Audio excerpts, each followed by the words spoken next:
Live with CDP Sports Talk, a weekly sports and entertainment podcast sponsored by Barry Cullen Chevrolet. Live on YouTube, Facebook, Twitter, Twitch, and LinkedIn. And on audio via Apple Podcast, Google Podcast, Spotify, Anchor FM, iHeartRadio, Amazon Music, Radio Public, and TuneIn. Now, here's your host, Chris Palme.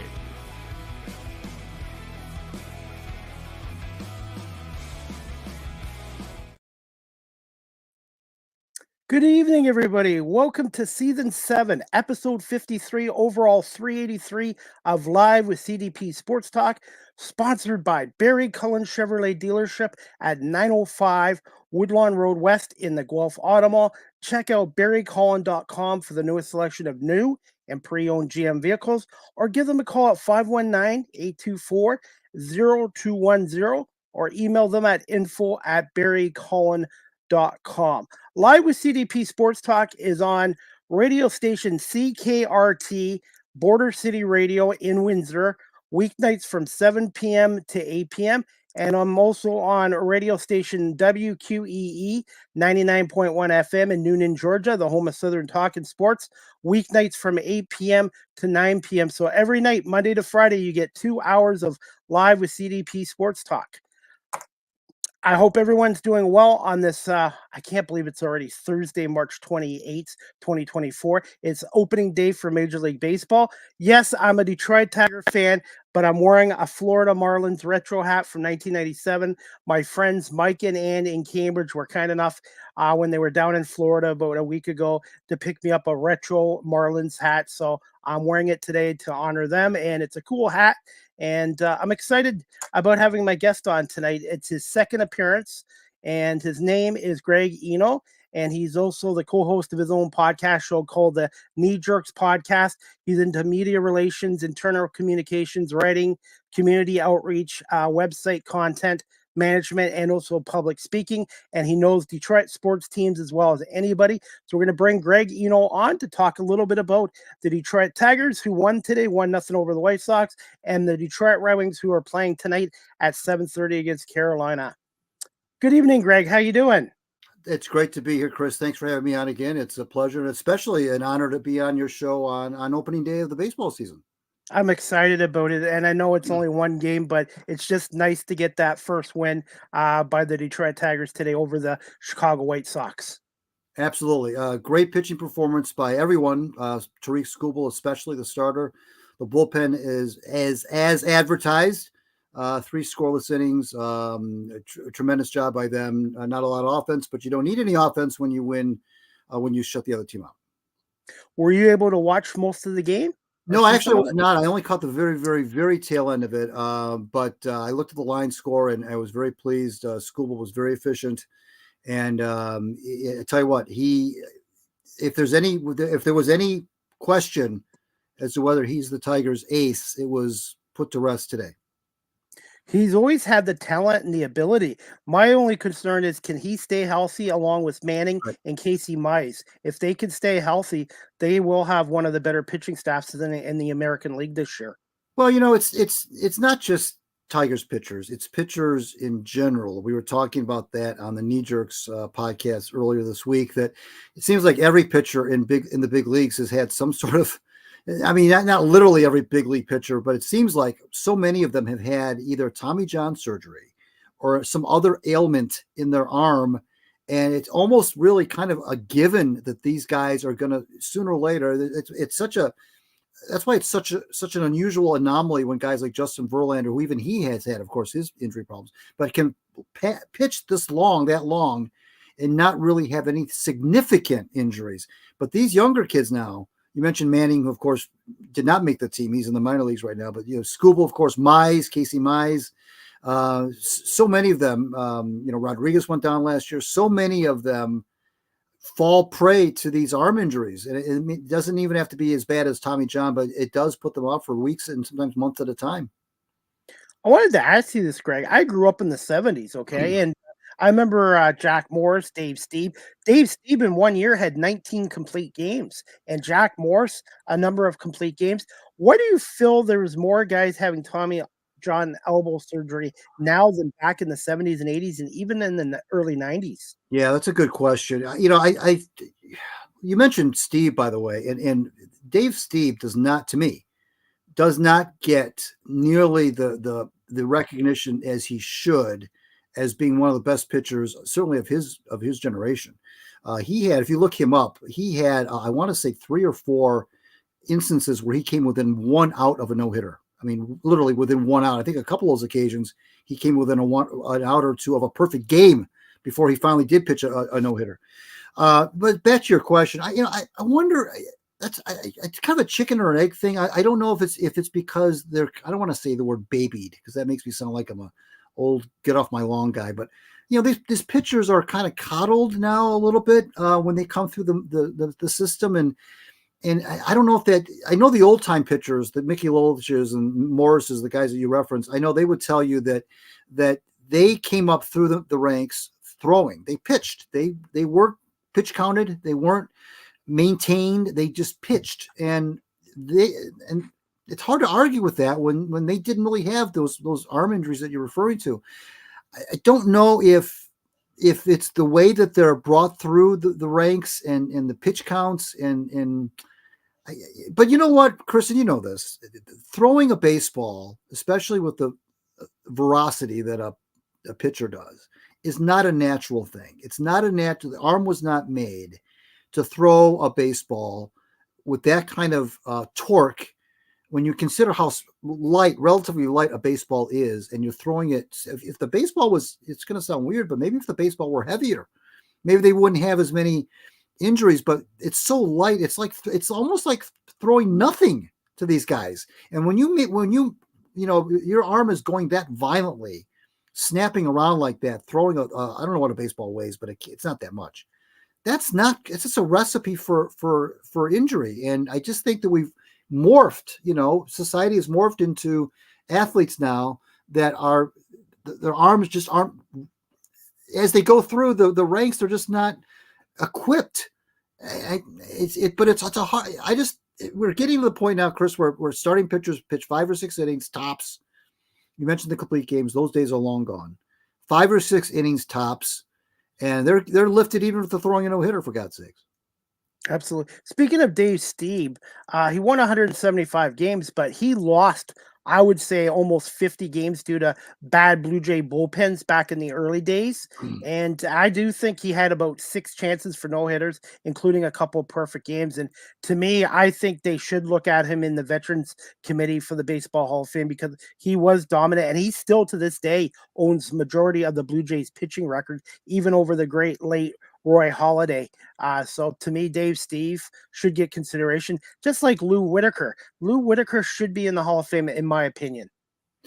If you followed me on Twitter for any length of time, you'll know that I'm an outlier because I've long fought against Lou being in the Hall of Fame, and I watched every year of his career in Detroit. I didn't think Trammell should be in the Hall of Fame either. But I'm to the point now where I just want him to get in so I don't have to hear anybody complain about it anymore. I mean, okay. I really, and I'm an old school, I'm a small hall guy. I've always been a small hall guy. I'm probably to a fault. I'm probably too much that way. My first inclination is always to say no to a guy. But I've watched Lewis play for 18 years in Detroit, and I just never thought I was watching a Hall of Fame baseball player. Same with Alan Trammell. I mean, they were very, very good players, very, very steady, reliable. It was a joy to watch them. I just never felt like, boy, is that a Hall of Fame guy? And now you can talk about Trammell getting ripped off and jobbed of the 1987 MVP. He did. He got screwed out of that by George Bell. Lewis never had, if you look at his career, he just never had a lot of bold type. He was never in the upper. He was never in the discussion for MVP in any of his years.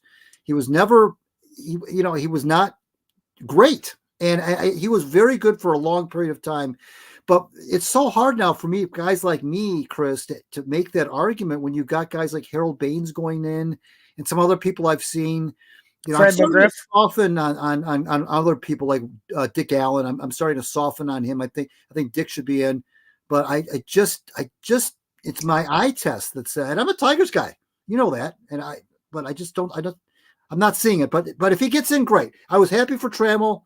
I'm not sold on Morris, frankly. I'm not sold on Jack Morris being a Hall of Famer, but they're in fair and square and good for them.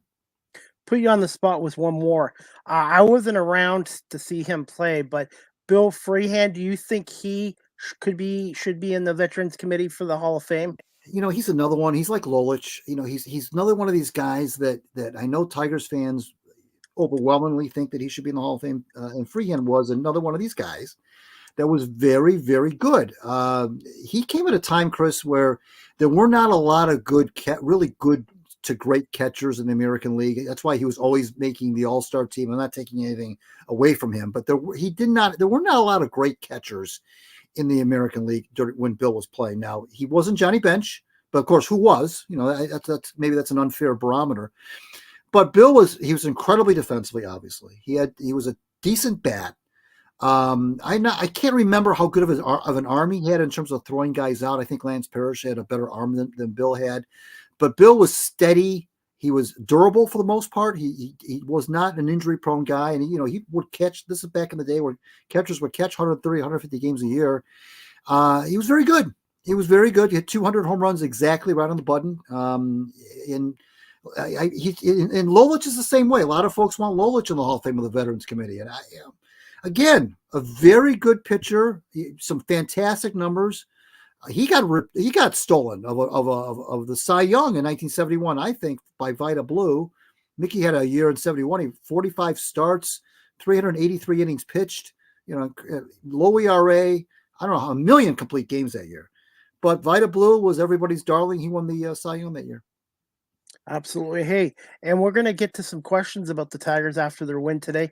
What are your thoughts on this 2024 Detroit Tigers team and their offseason? And do you feel this team can compete for the American League Central and maybe finish well over 500 a little bit?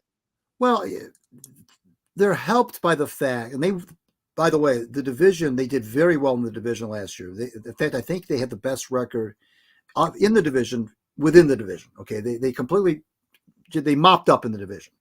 Now, having said that, and this, the division is not very good. The White Sox stink. The Royals stink. The Guardians are okay. I mean, they're not anything to write home. And I'm not sold on the Twins. The Twins are always up and down. You look at the Twins, Chris. You just look at their year-to-year record in the last 10 years or so, even further, really. They go up and down like an EKG graph. They're so inconsistent. It's hard to gauge. They're one of the hardest teams in the league to predict because you don't know if you're going to get the 89, 90 win Twins or the 68 win Twins. They're just it's been a weird franchise.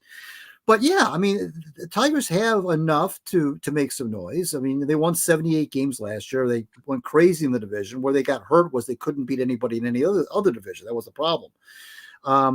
They're putting a lot of stock into young players offensively, and a little bit pitching wise too, but especially offensively, they're putting a lot of stock in younger players, and that's okay. But sometimes that can be not okay if they can't figure things out. Spencer Torkelson is a good example of that. It took him half a year last year to get going. He finished with numbers that you look at and say, 31 and 94, whatever it was. But now all that damage, most of that damage was done after the All-Star break, which you can I guess argue that that's when the season gets most important. But when the Tigers were struggling to get out of the gate, he was one of the biggest offenders. He was just garbage until maybe late June, early July, when he finally started to perk up a little bit. By that time, the Tigers were out of the race. So these guys, Chris, cannot get off to a slow start. I don't care what division they're in. We've seen so many slow starts under AJ Hinch, 3 of them in a row now, and they can't get off to some 10 and 20 or something like that. The old adage, you can't win a pennant in April, but you can lose one in April, applies here because the Tigers have been getting off to slower than molasses starts, and you can't. I don't care who's in your division. You get off to those kind of starts, you just can't make it up. Speaking of AJ Hinch, if they happen to get off to another awful start, do you see him feeling a little bit of heat this year in Detroit, or do you feel he's pretty well secure in Detroit for a few more years? No, he's completely secure. I don't pay attention to those articles like who's on the hot seat, and if anybody writes an article like that and puts him on there, they're nuts. No, AJ's solid. I can't imagine him not being solid. Now, having said that, AJ won't be judged on portions of the year. He'll be judged on the entirety of the year. Now, if this is his 4th year now, believe it or not, if this club, struggles the entire year and, wins 65 to 70 games or something like that and really disappoints a lot of people, then you might look at 2025 as being something where maybe he needs to, kind of put up or shut up kind of a deal. He just got an extension, I think, a little while ago. He's not going anywhere. Chris Ilitch likes him a lot. I think he has a good relationship with Scott Harris, the VP of baseball operations. He's a proven guy. He's been to the top of the mountain. He's a good manager. And let's put it this way, if he were to be fired today, there'd be a bunch of teams that would fall all over themselves to hire him. And that's how you gauge it too, frankly, Chris. If you look at a guy and say he's on the hot seat, okay, fine. He's on the hot seat. If he were to get fired tomorrow, how many teams would want to hire him? If the answer is a lot, then maybe he shouldn't be on the hot seat. In your opinion, what is his biggest strengths as a manager? I think player relations. I think that is something that has gotten more important as the generations have gone on. You and I grew up at a time where maybe that wasn't as important. When I say me, I grew up in the 70s, and maybe relationships the managers had with players were maybe that was lower on the totem pole in terms of importance. But I think nowadays, especially with players now making so much more money than managers could ever dream to make, even a guy like Hinch, I think that relationships with your players, and that's what Jim Leyland said when he went into the Hall of Fame last year. He was talking about how the relationships with players is so important. And I think that's where Hinch excels. You don't ever hear anything bad about this guy coming out of the clubhouse. There's nothing ever. Tigers have had a very clean clubhouse since he's been in Detroit, which is good. He had a clean clubhouse in Houston. There weren't any, really any players that were, dragging him or were unhappy. I've not seen that in Detroit. I've not seen any whispers even of anyone being dismayed or not thinking that it was a good environment. He's got a good clubhouse, and that's important. I think he's good with young players. I think he understands young players. And AJ, as you know, AJ himself was not a very good big league player. He was a below average backup catcher essentially. And sometimes those are the guys that make the best managers because they know what it takes. They can relate to the younger players who are struggling, and maybe more so than a guy who was a Hall of Fame type player or an all-star player. These other managers, if you look through the history of the great managers, if you want to use that term, a lot of them were not anything to write home about as players, but they seem to have it figured out when it comes to being in the dugout. Two of them that come in mind, actually three: Sparky Anderson, Bobby Cox, and Joe Torre. Well, Joe was a great player. I mean, Joe Torre was a great player, but he was not a Hall of Fame player, but he was a very, very good to great player. Torre's strength was that he knew the game in and out. He started out as a catcher. So many of these managers that you're talking about, and except for the ones you mentioned, but a lot of the other ones were catchers, and catchers seem to be the kind of players that make good managers. And I think that's because maybe it's a more cerebral position. You're seeing the field all the time from where you're at. You're dealing with pitchers all the time. A lot of good managers, Chris, or a lot of managers, not good managers, a lot of managers struggle relating to pitchers. Ted Williams is probably the most famous example of that. Great hitter, Hall of Fame player, obviously, but struggled as a manager. Why? Because he couldn't relate to pitchers. And it's not just Teddy McClain that would say that. A lot of pitchers who pitched for Teddy did not get along with him. He had almost a disdain for pitchers, Ted Williams did. And so that was to his, downfall. But yeah, Cox, Sparky, you're right. They were not, some of these guys, you didn't even know they were in the big leagues. Sparky was only in the big leagues for 1 year. He was a career minor leaguer. And you're right. There's something about that. And I don't know what it is, but these catchers just seem to make the best managers. Except Brad Ausmus. I remember his time in Detroit. That was a complete disaster. So, well, that was in Brad's defense. That was a tall order. He was following. Not only was he following Jim Leyland, but he was on the back end of a very successful run.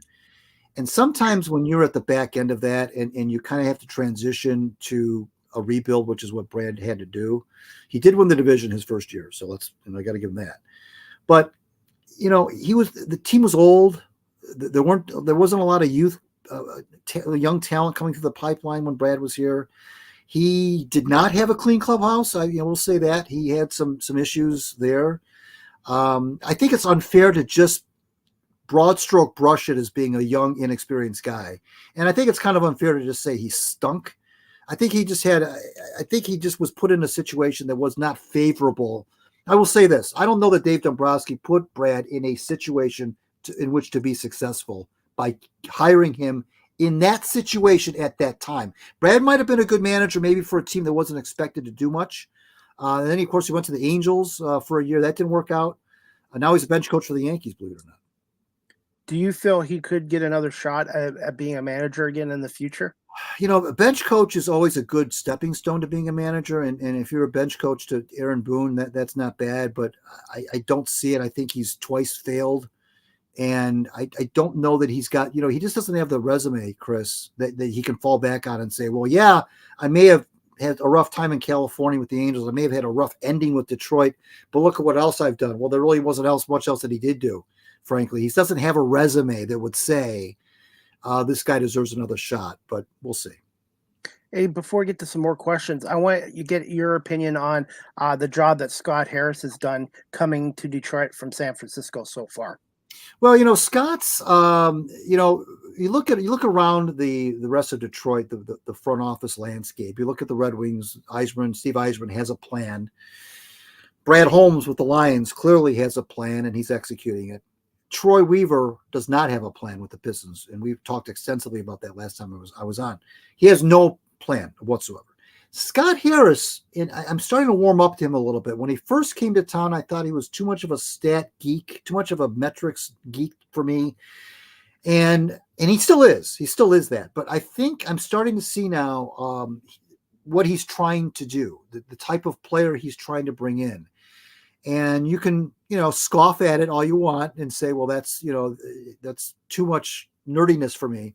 But at least he knows what he's trying to accomplish. And I'm starting to see now, it's starting to kind of come into focus to me, the kind of player that he wants, an offensive player for sure that he wants. It's still a little bit nerdy for me, but I don't feel like he's flailing like Troy Weaver is with the Pistons. I feel like he's knows what he wants to do and just needs some more time to get it done. But I think he's going to be okay. Do you feel Chris Ilitch, he's been criticized too. Do you feel if this team is a contender or contending for the AL Central by the trade deadline in July, do you feel Scott Harris will have the authority to go out and acquire a veteran player or a big name salary? Yes. I don't have any qualms about that at all. I've been very highly critical of Chris Ilitch, highly critical of him in the past, mainly with the Tigers, not so much with the Red Wings, but mainly with the Tigers. But I don't think that my criticism would go as far as saying that, no, he wouldn't do that. I think that if there was something out there that made sense, and if the Tigers were in the thick of it, like you said, I think that Scott Harris would absolutely have the authority and the carte blanche to do that. I don't know that they'll be at that position. And I think what we should be talking about really is Javi Baez. That's what we should be talking about. We should be talking about whether or not they'll let him go and eat that money. I think that's the bigger question. Not will they acquire somebody that they need at the deadline. It's going to be, will there be addition by subtraction by getting rid of Baez and swallowing a lot of contract? And that's, to me, that's a bigger decision. If Chris Ilitch does that, if he swallows that contract and cuts Javi Baez with Javi batting 190 with a 250 on base percentage and a 500 OPS in July, then I will have a lot more respect for him, because that's something that I don't think he'll do, but we'll see. Speaking of Baez, he went 1 for 4 today, but he managed to get that base hit, stole second base, and then he came in on a sacrifice fly. So he actually contributed to the Tigers' win today. So it's going to be interesting to see if they do that or not, because he's still got a number of years left on his contract, and that was signed by Al Avila before they fired him. Right. Yeah, that was one of Al Avila's last big moves, was to sign Javi. The concern, Chris, is that Javi, middle infielders traditionally don't age well. The Tigers have been able to withstand his bad bat because of his defense, which grades above par. He's a plus WAR player defensively, but I'm seeing even chinks in that armor in the spring. I know it's spring training, I understand that, but in spring he made a few blunders in the field. And middle infielders, they get 31, 32 years old, 33, and they don't get better. They don't get better, let's put it that way. You can only hope that they don't get worse. So defensively, which is kind of where he's hanging his hat on right now, I don't know that defense that we've all come to know and love is going to necessarily be there to say. But here's the thing, Chris. If the Tigers are serious about winning, being a playoff team, you can't carry a shortstop with a 600 OPS. Can't do it. I don't care if you bat him 15th in the lineup. You can't have a guy like that. You can't do it. You can't be serious. You can. And then poor Ryan Kreidler, who didn't make the team, because that kid could have hit 700. He wouldn't have made the team, because they're going to give the starting position, of course, to Baez. And I understand that. But we're in the beginning now of the window, year 3 of Baez, where it's fair to ask the question, should the Tigers cut bait on him? I wouldn't have done it in year 1 or 2, of course. But now we're in year 3. I know it's a lot more years left on the contract. I understand that. But now you're year 3 now. And this performance of his in the spring in Florida, and he's not one of these guys where you can look at it and say, well, it's just the spring. You don't need a big sample size of Baez to know what you're getting. He's not. You don't have to see him for 50 at-bats to know what you're going to get from this guy. He was god-awful in Lakeland. And I'm not I know what you're saying about getting hit today and scoring the run and blah, blah, blah. But I'm not confident that this guy's all of a sudden it's going to snap into place. I hope I'm wrong, but I don't think I am. Well, hopefully, I'm going to be optimistic, and if he can be somewhat decent offensively, he could be another X factor for the Tigers. But I do agree with you, Greg. If he struggles continually offensively and then in the field, they're going to have no choice but to eat that contract and cut him, because you're taking a roster spot away from somebody younger who can probably contribute more. Of course, and Kreidler is the poster boy for that. All right. Next question, Greg. What are the overall expectations for this team from the local media, since you're in Detroit and I'm in Ontario, and the Tigers fan base? How is the city feeling about this ball club?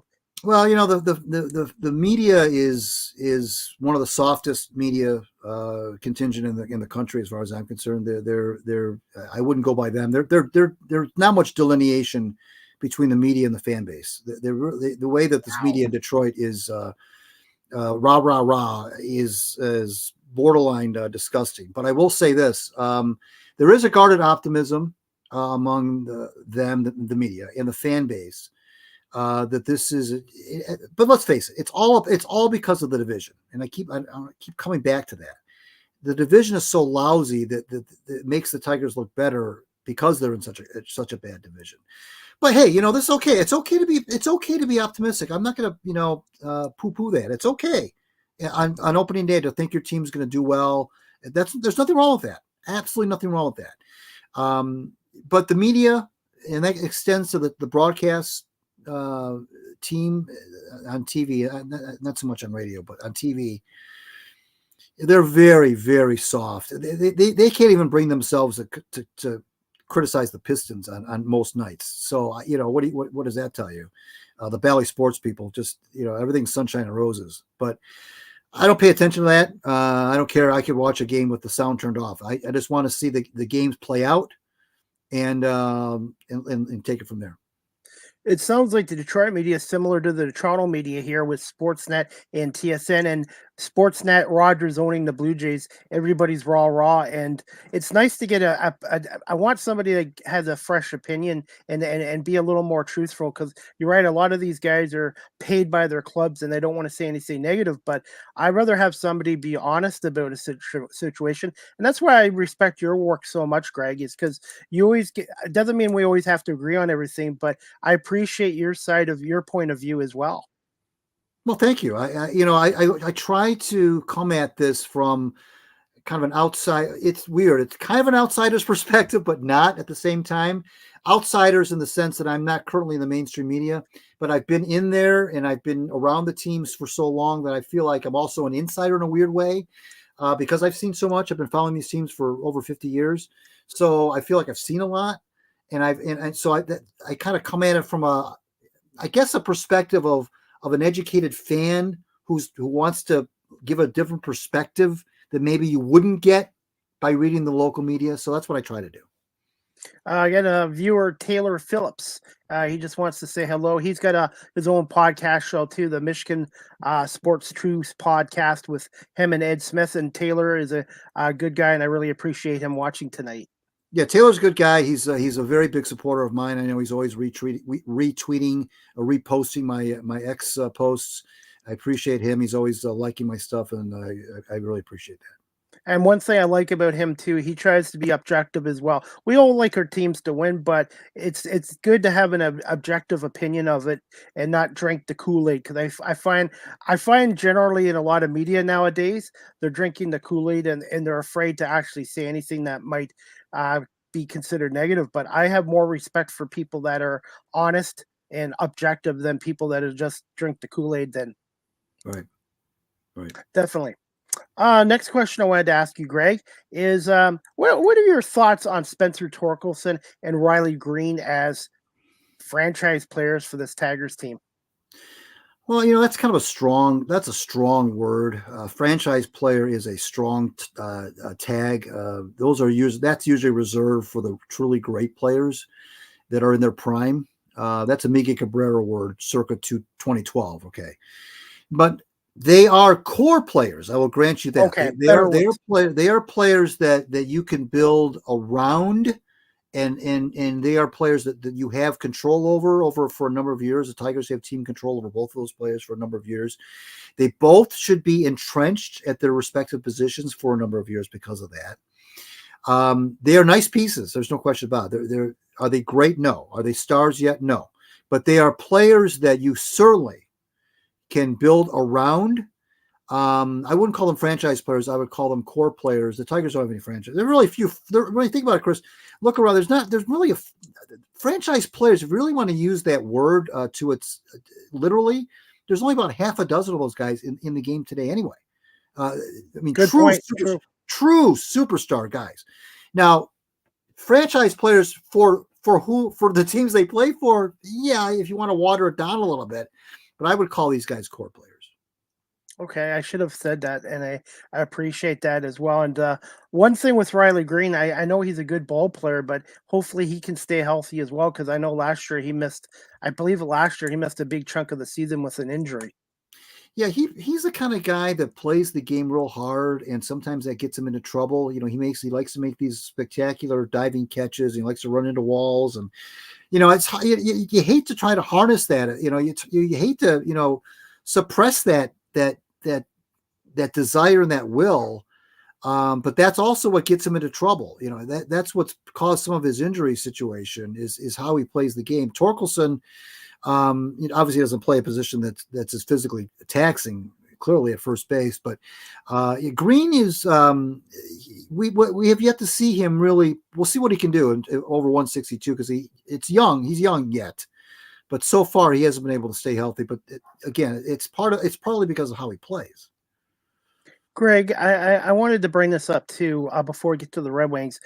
Is there a reason why the Tigers were never interested in J.D. Martinez? Is it because of his age, too much money, or do you don't think he would be a good fit for a one-year deal in Detroit? Some people have asked me that question. I've gone back and forth with folks about JD on Twitter. I think that what AJ Hinch does not like, and I suspect Scott Harris doesn't like either, are one-dimensional players, and that's what JD is. Let's face it, he's not Roberto Clemente in right field. Okay, he's a hitter. I get it. He's a good one. I understand that. I understand that he's got a lot of pop, and I understand he's a fan favorite here because of what he did in Detroit earlier in his career. I don't know that AJ likes to be, in Frank, I'll be very honest with you. If Miguel Cabrera was not who he was in terms of his legacy and a future Hall of Famer and in Detroit, for all those years, I don't think AJ would like to have played him either. I think he played Miggy a lot out of deference for Miggy because of what Miggy used to be and the standing he has in the franchise from a pure baseball perspective. And you may not get AJ to admit this unless you pumped him full of truth serum, but I suspect he's pretty relieved that Miggy's no longer on the roster. I don't think he likes guys that can only do one thing. And to bring Martinez in here, where he may as well not even bring a glove. He may as well just leave the glove packed up somewhere in his house because he's not going to play in the field. And, I don't know that if the Tigers were if they won 85 to 90 games last year, even made the playoffs last year, and they felt like they were one bat away from, really taking that next step in the postseason, I might consider that. I love Martinez. I love him to death, but I just don't see him being a good fit. Now, might he be somebody that a team might acquire at the deadline for a pennant run? Yeah, sure. But to put him on the roster, part of the 25 men, don't forget, Chris, a lot of these teams carry 12, sometimes 13 pitchers, at least at the beginning of the season. That means you only got 3 bench guys usually in any given night, 3 or 4. And one of them's got to be a catcher. Okay. So now you got a catcher. You have to have a catcher on the bench. You have to have a backup catcher. And then what are you going to have? A guy like Martinez who's all he can do is hit? Or if JD is in the lineup, then who do you sit? I mean, who sits? What roster spot does he take? If the Tigers were to sign him right now, who would the Tigers get rid of? And should they get rid of? Are they going to get rid of Carpenter? Are they going to get rid of Canna? Are they going to get rid of Green? I mean, who are they going to get rid of to make room for this guy? Good point. And I appreciate your perspective on this, and that's why I wanted to ask you this, Greg. And final Tigers question before we get to the Red Wings, if you've got a few more minutes. Just quick thoughts on the Tigers' new Bally Sports TV announcer, Jason Benetti. Oh, I like him, and I've heard nothing but good things from other people as well. He's got a great sense of humor. I think he's got a great voice. I love his enthusiasm. He's a national guy. He's in a lot of national games. He's got national exposure. And there's a reason for that. He's the thing I like about him is that he's not afraid to kind of poke fun or kind of rib his broadcast partner. I like that. I like the fact that we might finally see now some genuine banter between the play-by-play guy and the color guy, which we haven't seen around here in forever.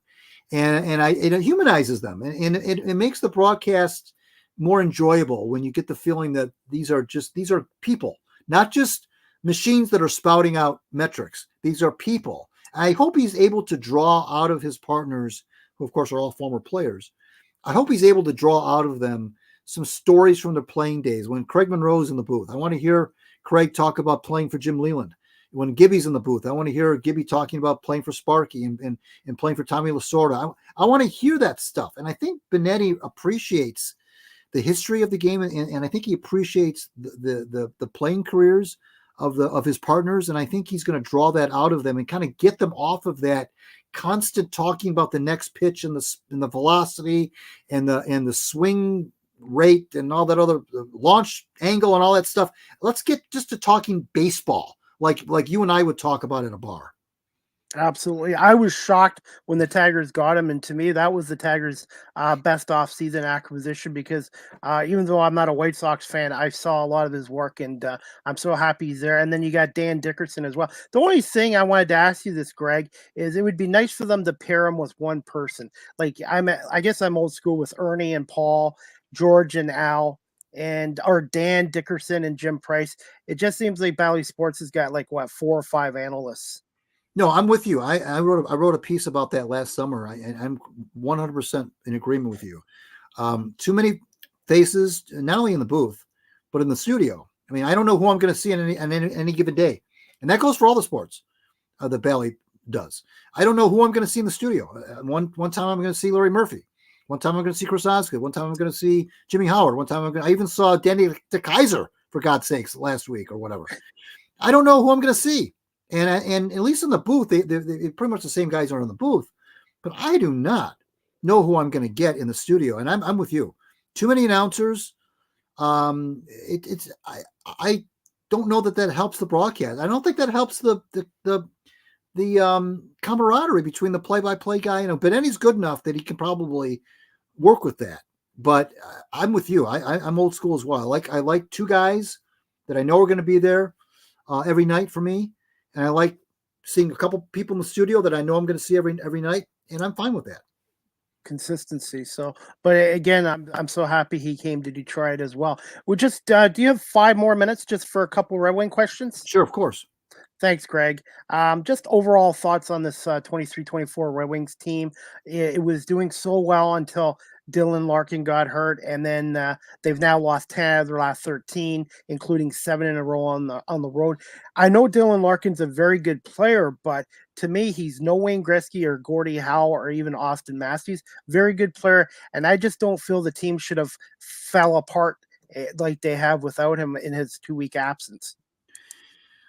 You know, we talked about this again on the Knee Jerks earlier in the week, and we were all kind of baffled by this because if you look at the roster, Chris, it's not like it's filled with 23-year-olds. I mean, they've got David Perron, they've got Sherratt, they've got Kane, they've got DeBrincat, they've got Jeff Petrie, they've got the Gostisbehere, Comfer. They've got a lot of guys who've been around the league a little bit, and some of them have won at the highest level. And I don't understand either. I'm like you. I'm like everybody. Nobody can understand how they went into the toilet because Dylan Larkin went down. Now, having said that, looking at, trying to look at this with a silver, like a glasses half full kind of a way, maybe this is in a way good in that it shows lays bare, which is the term I used earlier in the week, lays bare the deficiencies. There's something missing with this roster, and that's not for me to figure out. That's for Steve Yzerman to figure out. But Steve Yzerman, as you know, as a player, was around great players. He was around great players almost his entire career in Detroit. But when before the Wings got great, when they were ascending to greatness, he played on teams that were good but not great, and he has been around a lot of really good dressing room guys. I mean, guys who they may not have been great players on the ice, but were great players in the dressing room. And the thing I like about that is, as a GM, I can't help but think that when you've been around that kind of greatness and you know what it takes inside the locker room to the stuff that happens inside the locker room that translates to what happens on the ice, that has to help you as a GM in terms of the kind of player you're going to acquire. I think he would probably be just as surprised as you and I are that the team went into that funk. It was funny because when Dylan went down, they were so hot. I thought, okay, that stinks.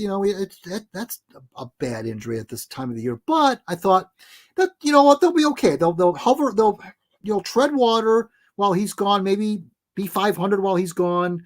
Just get enough points, just put away enough points to kind of keep that gap between them and the last wild card spot. I did not dream that they would go into that kind of a thing. And with the players I just listed off to you, there's something missing, Chris, and I don't know if it's grit. I'll give you an example. The Lions, okay. The Lions have, as you know, were so bad for so long, and Dan Campbell and Brad Holmes come in and they talk all about culture. And jaded people like me who've seen this club for 50 years just kind of roll our eyes and say, yeah, whatever. Okay, culture, whatever. You're going to change the culture of the Lions, the whole same old Lions thing. You're going to change that culture? Okay. Well, they did. They changed the culture, and I'll be the first to admit it. They changed the culture. I'm just wondering if the same kind of culture changing mechanism needs to happen with the Red Wings, because they've always been, to me, Chris, a very fragile team. And I don't mean fragile physically. I mean fragile mentally. There doesn't take much. The extremes are they're too up and too down for me. I wish that they were more steady. They're either great or awful, and there's really like no in between there. And I feel like part of that is the culture. I feel like they've missed the playoffs for so many years now that even because the Lions, it's the same thing with the Lions. The Lions would bring in players, Chris, from outside the organization who won with other teams. And you'd say, okay, great. Here's a guy who knows what it takes to win the Super Bowl. And you thought that was going to help. It never did because they got sucked into that vortex of the bad Lions culture, ate them alive. And I'm wondering, even with all these veterans I just listed, if there's something about that culture with the Red Wings that still has not corrected itself. And when a guy goes down like that, nobody stepped up. No one. The only person that stepped up was young Lucas Raymond, of all people. If it wasn't for him, they wouldn't have won any games in that stretch. And all these other guys I'm talking about disappeared. They all vanished. Nobody scored any goals. They all looked like they were playing tight. And it was really concerning. It was disturbing to see that kind of a slump because one guy, and I know he's the captain, goes down. I'm going to put you on the spot here. If you're Steve Yzerman, Greg, does this change your mind in giving Patrick Kane a 2 or 3 year deal going forward? Oh, that's a good question. I think the better question is does this change Patrick Kane's mind? I think that's the better question. I know he loves it here. Well, he did. I know. I'm sure he still likes it here. But when everything was going great, they got the 13 games over 500. You remember that dramatic overtime goal he scored in Chicago the night that they retired Chris Chelios' jersey. That was right after that is when they went down the tubes. Right then and there, and I even wrote a column about it the next day. I said, extend this man, extend him. But now I don't know if it's so much what Steve Yzerman wants. It might be what Patrick Kane wants, because I don't know if Kane is looking at this situation and say, I don't know, I'm not sure about this. Now I might be totally, wet with that analysis, but I think that it takes two to tango, and it's not just as simple as Steve Yzerman whipping out a checkbook and saying, Patrick, what's it going to take? I think Patrick Kane's got to make it. He's 35. He's got to make a decision about, okay, where do I have the best shot? Now, I know he's won some cups. It's not like he's never won before. But if I want to continue to do this and put my body through this, I want to have some payoff, which is winning. And is the Red Wings that team? I think it's going to take a little more convincing of Kane than it's going to take convincing of Yzerman to sign Kane. Totally agree. And to me, what this team's missing, I agree, mental toughness. And also, I brought this up with Brandon Shanahan's brother, Brian Shanahan, who's a lacrosse Hall of Famer. And I said, the 96-97 Red Wings team was great, but they weren't really great until they got Brandon in. Right. And I said, that's what this team is missing. It's a power forward leader like Brendan Shanahan, Darren McCarty. And that's what I think they're missing, leadership. And they're also missing mental toughness, like you said. And goaltending, too, by the way. Don't get me wrong. I think Alex Lyons is a decent goalie. James Reiner's had a decent career, but they don't really have that number one elite goalie yet. And I'm hoping it's that young kid in Grand Rapids, Casa, going forward. Greg, thoughts on that, their goaltending situation? Yeah, well, you're spot on. I don't think there'd be really I don't think anybody would argue with what you just said. I mean, you hit the nail on the head. The Red Wings have had these, you've heard the term a 4A outfielder, which is an outfielder who's kind of a big leaguer, but also kind of a AAA player. He's kind of in between. We've seen a lot of those in Detroit, by the way. And you also heard the term zero war player. Okay, well, that's kind of where these goalies that you mentioned, Lyon, Nedeljkovic, in the past, Husso, Lyon, and even before them, are just like zero war guys. They're not great. They're not expected to be. They're not expected to play 55 games and be your number one guy with a save percentage of 915, 920. It's not going to happen. They're guys with save percentages in the low 900, which is those kind of goalies grow on trees. They're not spectacular, and I was afraid of what's happening with Lyon. Is exactly what happened with Husso when they overplayed Husso and wore him out. And I said earlier in the year, I said, I hope they don't do the same thing with Lyon, but they had no choice. Once again, there was nobody, Reimer's, he's older and he was never that guy anyway to begin with. And Lyon, if you go to a Hockey Reference and look at his career, Chris, he doesn't have much of a resume either. He hasn't really played a lot of games before he got to Detroit. It's not like he's been through the wars. He's never been a number one guy. Husso had a decent year and a half with St. Louis, but he was, none of these guys are Vezina guys. Okay, so you're right about Casa. He's the hope. He's on a tear down there in the minors right now. An absolute, I think 16 in a row unbeaten or something like that. He's playing out of his mind. But yeah, Steve has not been able to figure the goaltending out, and some of it's been injury. Yes, that's true.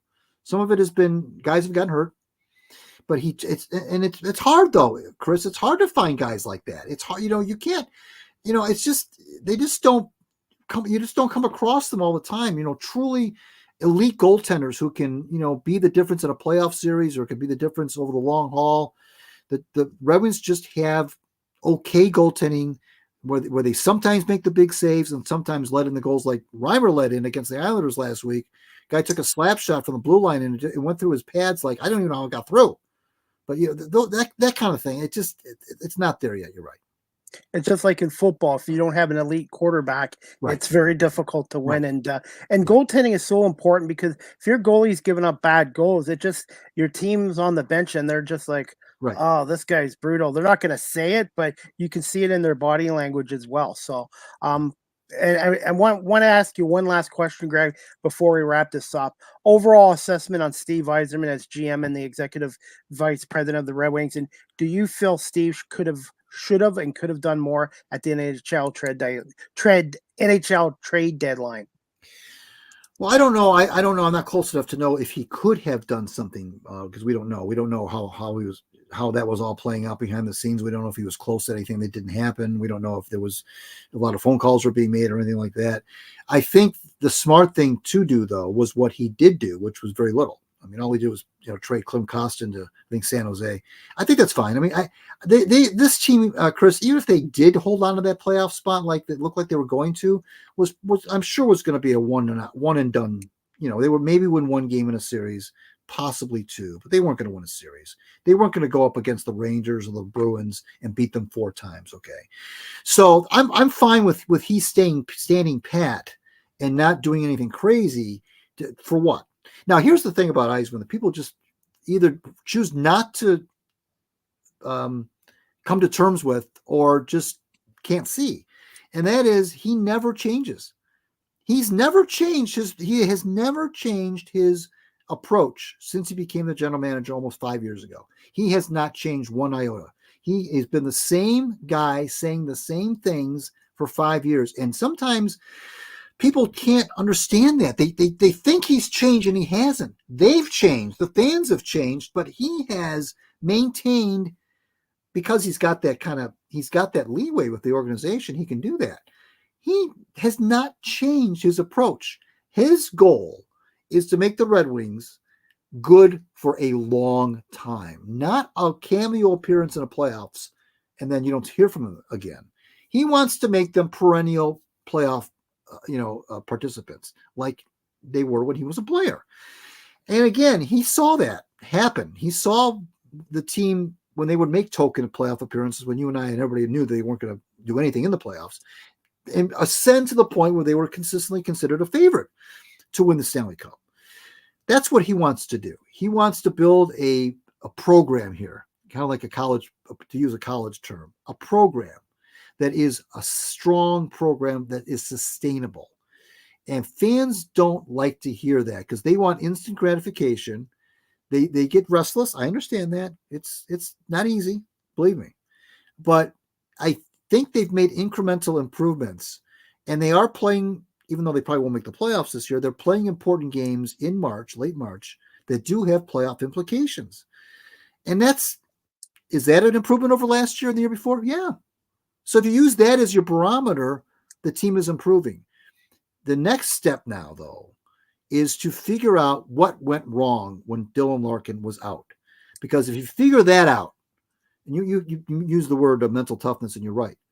If you figure that out and don't sweat it as much when Dylan goes down, now you're onto something. Absolutely. And I wanted to ask you this too. Do you feel that it's overrated to get these young players into the playoffs, even if it's only for 4 or 5 games? Or do you feel it's better to do what Steve's doing and just build the team to going into long championship runs? Well, I don't think it's a one. I don't think they're mutually exclusive. I don't think you can choose have to choose one or the other. I think you can have a team that will get playoff experience in the first step of ascending. You know, like I'm saying, Steve wants to build a program where the Red Wings are in the playoffs every year. Now they may not be cup contenders every year, but they're in it every year and hopefully getting better. I think you can do that even in a 4-game sweep, as crazy as that may sound, because I happen to believe that young players do need to experience playoff hockey to appreciate what it's all about in order to take the next step in the playoffs. And I don't think the question isn't make the playoffs or not. I think it's you can be a playoff team and stink and get swept, but that could still help you because now you've played some postseason action. Now the hunger next year is to go further in the playoffs. It's like, okay, we checked off the box of making the playoffs. Now next year we want to win a round. Okay. And maybe the year after that, we want to get to the conference finals and so on. Keep getting better. We've seen it with the Pistons of the 80s. Make the playoffs. Make the playoffs. Yeah. Win a series, win a couple of series, make it to the conference finals, make it to the NBA finals, lose, win. We saw it happen with them. And we saw it with the Red Wings when Eisner was a player. Playoffs, one and done. Playoffs, one and done. Conference finals, win. And until they won the cups. And so I think that the first step, because nobody comes in the playoffs for the first time, Chris, is with a team full of playoff rookies, if you will, and goes very far usually. So I'm okay with making the playoffs and getting swept as long as that's the first step now in a series of playoff appearances where you're just getting better and better. All right, Greg. And finally, where can my audience follow you on social media? And when is your next Knee Jerks podcast show coming up?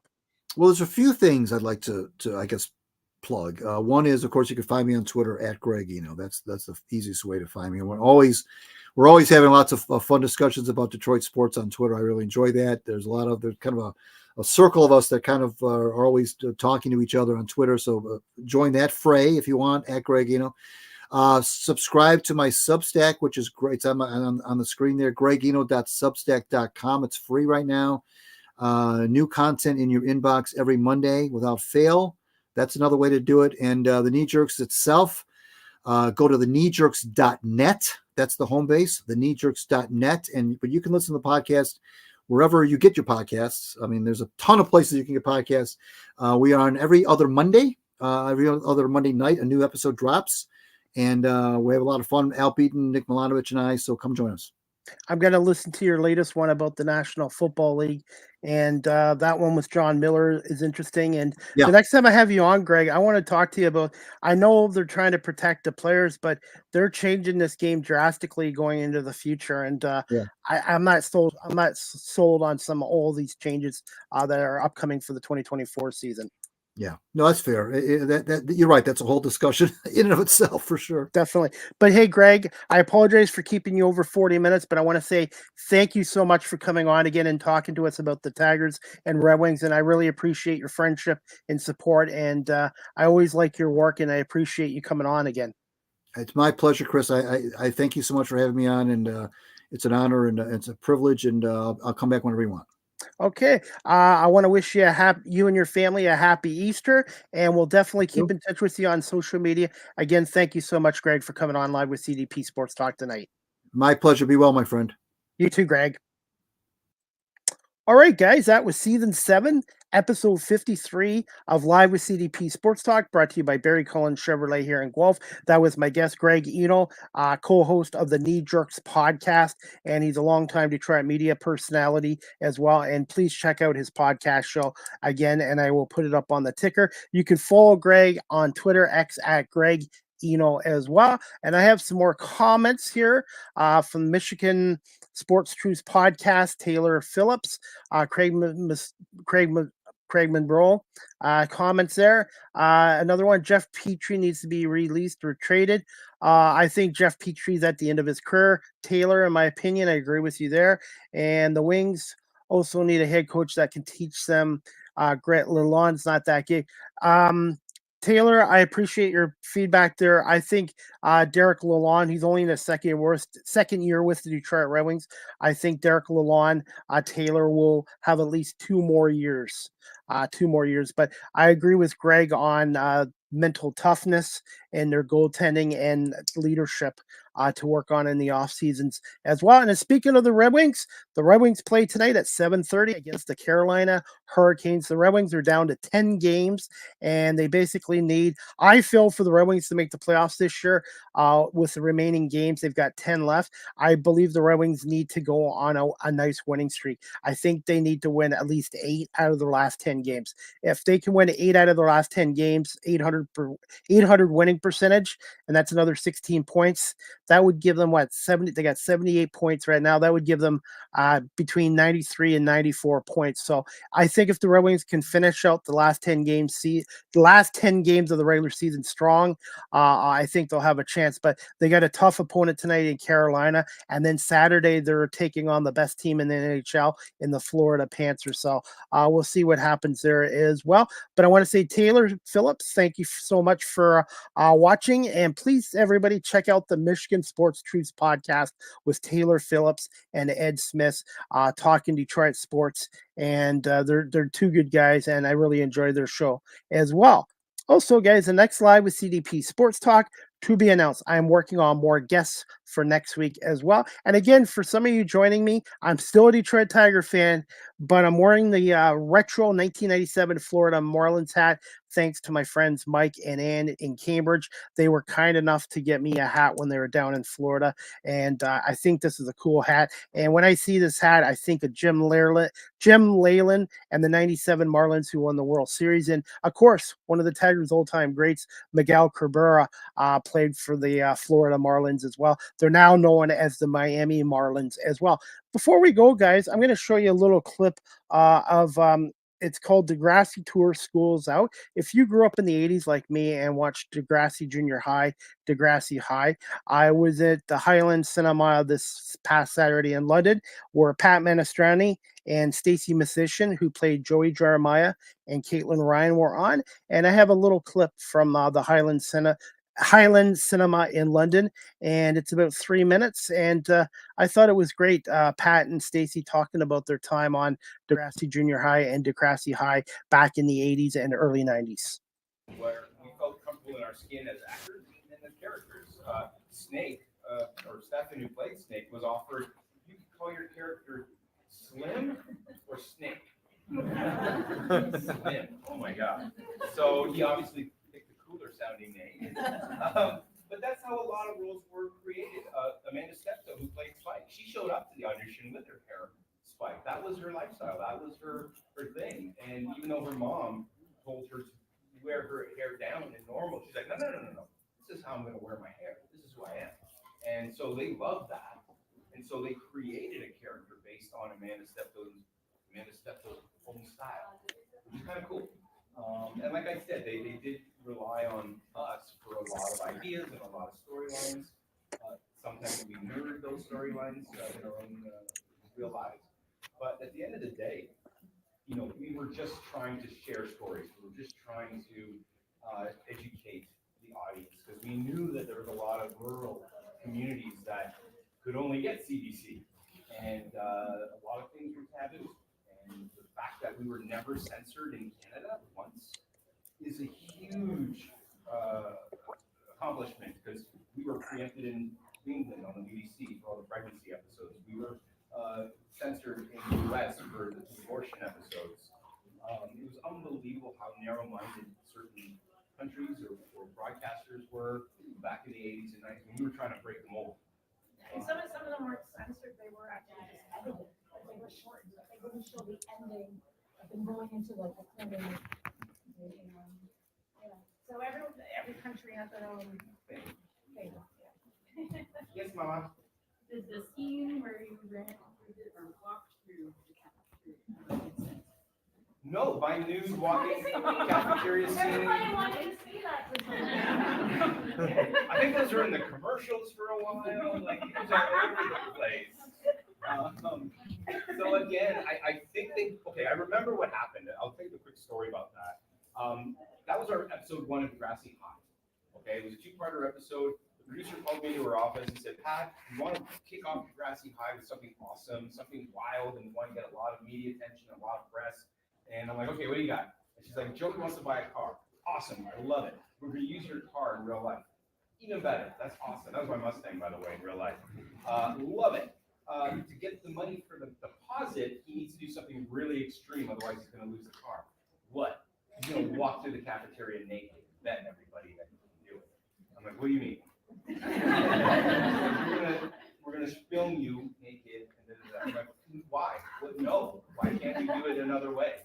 Why does it have to be this? And, there's a lot of trust from our parents that we had these negotiations and these conversations directly with the producers. My parents were there with me. I had no agent. There were no, unions figuring out. All right, guys, that clip was courtesy of my YouTube channel, Chris Pombe Live with CDP Sports Talk. I want to say thank you to my 290 subscribers. And if you haven't subscribed, please check out my YouTube channel and hit the subscribe notification. Again, if you're growing up in the 70s and 80s like I did, check out the Degrassi Tour Schools Out Tour with Pat Manestrone and Stacy Mistician, who played Joey, Jeremiah, and Caitlin Ryan. It was well worth it, the money, and it was a great night out as well. And it was nice to reminisce about back in the 80s and 90s, being back in school and that. And I grew up with that show as well. So again, that clip was courtesy of my YouTube channel as well. Before we wrap things up, guys, a Live with CDP Sports Talk and Entertainment show is now available on CKRT Border City Radio in Windsor, weeknights from 7 p.m. to 8 p.m. Eastern. Check out the radio station's website, CKRT BorderCityRadio.com. They play the best soft rock music of the 70s, 80s, and 90s. Also, guys, Live with CDP Sports Talk is also, as always, a sports and entertainment talk show hosted by yours truly. Is also on weeknights at 8 p.m. Eastern on WQEE 99.1 FM, the key, the home of Southern sports, and talk, the heartbeat of Atlanta. Our radio station's website is WQEEFM.radio12345.com. Live with CDP Sports Talk, again, is live streamed on these platforms: YouTube, Facebook, Twitter /X, Twitch, LinkedIn, and now available on Instagram. You can also follow me on my website, beacons.ai/Chris D. Pombe. All my social media sites, digital media work, and previous radio shows are on beacons.ai/Chris D. Pombe. Again, Live with CDP Sports Talk is sponsored by Barry Cullen Chevrolet Dealership at 905 Woodlawn Road West in the Guelph Auto Mall. Check out barrycullen.com for the newest selection of new and pre-owned GM vehicles, or give them a call at 519-824-210, or email them at info@barrycullen.com. Speaking of Barry Cullen Chevrolet right now, 0% financing for up to 60 months or $10,000 off select Silverado 1500 crew cabs at Barry Cullen Chevrolet Dealership right now. More details at barrycullen.com. You can also follow me on TikTok at Live with CDP. I post a lot of content on TikTok, so at Live with CDP. And again, I want to say thank you to my 2,000 plus followers on TikTok. StreamYard is the official live stream provider of Live with CDP Sports Talk. If you're into webinars or podcasts such as yours truly, check out StreamYard.com. Live with CDP Sports Talk, the audio version is available on these platforms: iHeartRadio, Amazon Music, Google Podcasts, Spotify for podcasters, Apple Podcasts, Breaker, Pocket Casts, Radio Public, Spotify, Castbox, LinkedIn, Pandora, and Tuned In. Finally, you guys can email or text Live with CDP Sports Talk at cpombe19@gmail.com, or text the show at 519-820-7188. Any comments, questions, suggestions, feedback would be greatly appreciated as well. And again, opening day of Major League Baseball. We'll get some scores here. Toronto was leading 8-2 over Tampa in the ninth inning, so I'm assuming the Blue Jays won their opening game against the Tampa Bay Rays. Cincinnati 8-2 over Washington.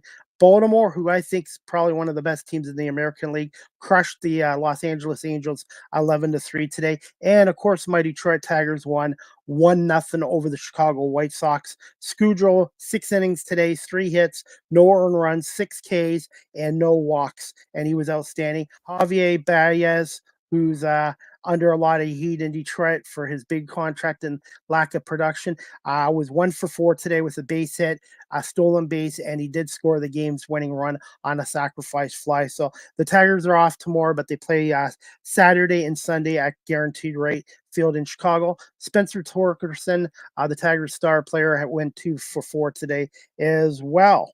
And the bullpen was solid with Miller, Shaflin, and Foley shutting the door down on the Chicago White Sox as well. Again, I want to say thank you to everyone watching this live stream and on audio platforms. And I want to wish everybody a happy Easter weekend with your family and friends. And my next live with CDP Sports Talk will be next week. I'm working on more guests and more shows for next week as well. And just stay tuned to my social media pages this week for more information as well. And again, I want to say thank you to Greg Eno, the co-host of the Knee Jerks podcast, for coming on here today. And please check out his podcast show as well. I hope everybody has a great evening. And if you're a sports fan, you got your college basketball March Madness going on, Major League Baseball opening day on, and you got the NHL going on, and the Buffalo Bandits, who are 7-7 and coming off a 1-goal loss to Panther City last week. The Bandits are in Philadelphia this Saturday at 1 p.m. and the game will be on WGR 550 AM with John Gerkler as well. Huge games for the Bandits. And also, play ball in Buffalo. The Buffalo Bisons open up their 2024 regular season and home season at Say-Lin Field tomorrow, Friday, March 29th. 2:05 first pitch against the Scranton Wilkes-Barre Real Riders, the AAA team of the New York Yankees. And if you can't get down to the ballpark, you can listen to the game on bisons.com with Pat Malacaro and Duke McGuire as well. And I will be down in Buffalo in a couple weeks' time to cover the Bandits and the Buffalo Bisons series against the Rochester Red Wings. Again, I want to say thank you, everyone, for watching and listening to Live with CDP Sports Talk, brought to you by Barry Cullen Chevrolet, and also on WQEE 99.1 FM and CKRT Border City Radio in Windsor. I want to wish everybody a very happy Easter, and we'll see you back here next week for another edition of Live with CDP Sports Talk.